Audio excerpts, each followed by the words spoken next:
This same thing. Same thing. Freeing Sisyphus declaratively addressing web security issues. Lucas heads up the security team in Mozilla, herds bugs, and tries hard to make the internet a happier and safer place. Previously, Lucas was a security architect at Adobe, focused on Flash Player and Air. He also worked at AdStick and developed security managed services software at Breakwater Security. So, thank you. So thank you all for coming. I was very inspired by the sort of very positive and uplifting keynotes we had this morning. They really made me very optimistic. So in that vein, I think this is kind of continuing in that happy sort of groove. So you go to security conferences, a lot of fear, a lot of frustration. This is kind of understandable. You hear a sort of perception of we are doomed. I can't really argue that one, so we're just going to move on. Endless parade of cross-site scripting, CSRF, overflows. Nothing's been done about it. That perception is pretty understandable. And if you've been to these conferences for years and years and you're seeing your 27th cross-site scripting talk, it gets a little frustrating. Users are clueless. The sort of frustration of users are really not getting it. Users are not getting better about security, and trying to train users to make the right decisions is seeming to be a sort of never-ending battle. And also the sort of dumbing down of security relates to the previous topic that we're basically giving up on users, right? We're saying, look, they're just not qualified to make decisions, so we're going to take decisions away, which is frustrating people that are very skilled in security. They want to have the information, they'll make the decisions based on that information, right? So what does fear lead to? I know this is not Star Wars. Unfortunately, in this case, fear leads to loathing. Loathing of standards and security, the perception that the standards plus security equals broken, that standards aren't really addressing security effectively, and people are pushing weird stuff out there, and then we have to all go clean up the mess. That software vendors are not cooperating, not discussing these problems, and also going off and developing their own one-off solutions that may or may not actually work, but are almost certainly not interoperable with everybody else's security model, right? Users never learn. That's possible, right? I'm not actually ruling that just simply may be the case. Functionality and complexity increasing. This is actually a big problem, right? Like if you look at the security model of browsers becoming more complex, and this is because browsers sort of got stagnant, right? There's this weird thing when the .com happened and everybody got more complicated and there was all this competition and people built great stuff, except in the browser, where nothing happened for like 5 years. And when you saw Firefox sort of re-enter the market, it fired off a competition. You have Safari, you have Chrome, you still have Opera out there. You have a lot of people. It's sort of like the .com again, in the sense that there's all this rapid innovation, and the model is changing, becoming more complex year after year. And on top of it, the current model is changing underneath you, where if you test some exploit against a version, an update comes out, and you got to retest everything again, because whatever your presentation contains may no longer be accurate vis-a-vis the latest update of a given security package, right? And this rate of change is accelerating, right? We're seeing more and more innovation. If you're looking at, if you've been following the W3C spec process, a ton of stuff, HTML5, there's cross-domain loading mechanisms. There's talk of, there's like 3D rendering. You could deliver potentially a shader to a browser and have it execute and have like a rich 3D environment inside a browser.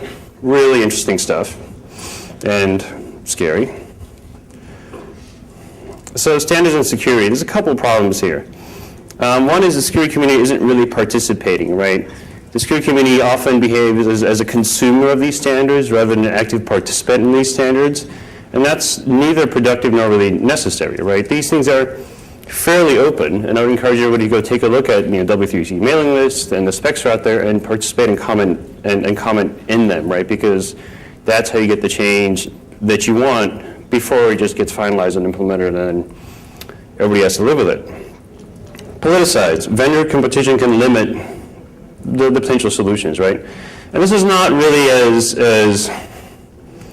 nefarious as it seems. This is simply, unfortunately, the fact that every company has agenda, everything they want to do. In some cases, actually happens is that there are small organizations that participate in the standardization process with the goal of getting their pet feature in there, right? You can have these discussions getting derailed by the fact that somebody just really desperately wants something in the spec, so that way everybody implements it and they can go do something. Patent law is becoming a serious problem here too. There's a lot of fear of what they call submarine patents, where an organization will actually try to standardize something knowing they have a patent that they haven't really talked about, haven't made public yet, with the hope it gets standardized, everybody implements, and suddenly, hey, they whip out the patent and now you're in trouble, right? So there's a lot of angst, and the process is not as functional as it really ought to be. But I think it is improving slowly. And some things really aren't well suited to standards. Like trying to standardize UI, we've had these discussions a couple times with different standards bodies, and the idea of having a way of dictating how UI should work is a wonderful concept in theory, but the reality is nobody, trust me, nobody wants to use a UI designed by a committee. If you have a UI that's designed by a bunch of different working groups that dictate you have to have this icon here and this icon there and this wording has to be yellow and a font size X or Y, it's going to suck. You're not going to use the product. So there are limitations of what you can even try to standardize effectively in terms of security and UI. Next. Yes. Complexity is increasing. I've noticed this trend a couple times talking to researchers that, when I worked at Adobe, and now that they go do a presentation about some topic, and they have things in presentations that simply aren't really accurate, right? It's easy to sort of, pick on the researcher and goes, well, you should have done a better job. But really, these things are incredibly complicated, right? Like when I worked at Adobe, I worked on a flash player security model, and it was a full-time job trying to keep that thing in my head at all times, right? Like it was really brutal. So if you're in the business and it's not your job full-time to babysit the security model of flash player or reader or something else, it's really hard to keep this in your head, right? And that's kind of leading, and this is sort of related to the first keynote maybe today actually, is this sort of leading to a gradual shift in leadership in terms of mitigation from researchers to software vendors, right? Because the people that really understand their product well enough and the security model well enough to really try to figure out what to do about a given issue are often not researchers anymore because it's just too damn complicated, right? And by the time you find an exploit and you go do the press stuff and you find out something really cool and you talk about it and then you blog about it, you don't have time. This may not be a bad thing, right? Like if this really frees up the security community to focus on offensive stuff and finding new exploits and attack vectors but cooperate with the vendor trying to solve these problems, it might be actually a really good relationship. So software vendor cooperation and the occasional lack thereof.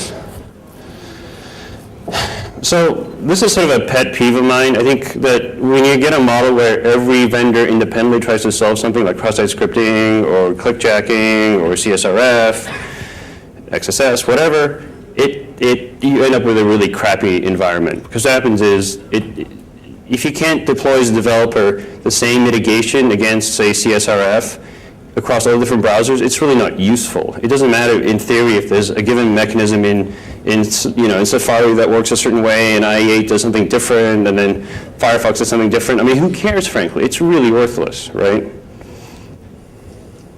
So I'll give you an example of where, like trying to figure out the security model implications of cross-domain loading in the browser is brutal. I'm going to sort of blow through these. The goal is not to go through great detail and try to do a whole threat model on the fly, but here are the main sort of models you have out there. You have the Adobe Flash Player cross-domain policy mechanism, both the original version and sort of the updated, stricter version. You have Silverlight, you have Java, and you have HTML and a couple different mechanisms within HTML for doing cross-domain loading and information sharing. First one, Flash Player. Flash Player cross-domain policy files, right?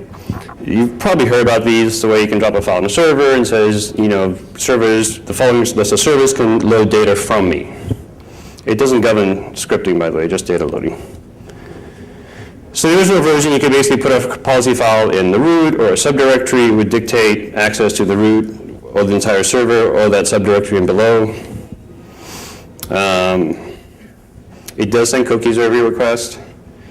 And there's a new updated version that's much stricter about where you can put policy files and dictating. You can use MIME types. You can basically, the server can specify policies, only support policy files on my server if they come from the following location, or only if they're served with the following MIME type. Or I absolutely will never host a valid policy file, so ignore any policy files you get from me.